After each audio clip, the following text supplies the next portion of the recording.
We're certainly going to press for not just more jobs, more manufacturing jobs, but good jobs. We want to make sure that workers' rights are protected, that we are protecting the labor standards.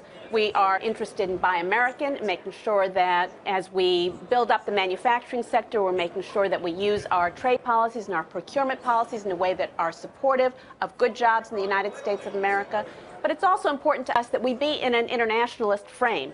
And that is something the AFL-CIO, as we've advocated for new trade policies and supportive manufacturing policies, we do believe that we're part of a global economy in the sense that we have solidarity with workers all over the world, and we want to make sure that the rules of the international trading system are good for working people, both here in the United States and around the world. I think there are a lot of contradictions in what we've seen so far from the Trump administration.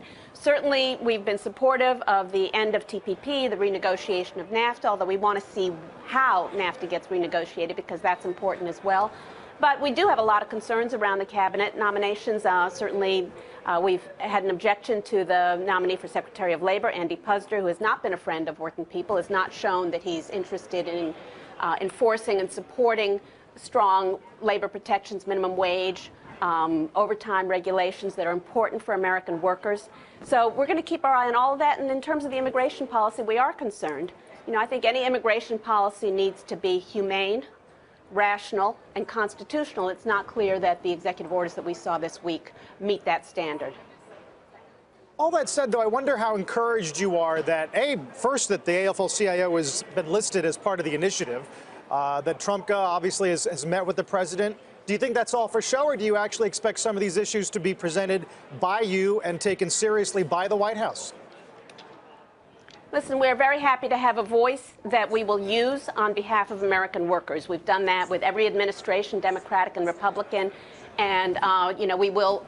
President Trump and I will be advocating for American workers in the Manufacturing Jobs Initiative and elsewhere, as we do. We'll use whatever avenues, whatever voices we have to make sure that workers' interests are protected as we go forward.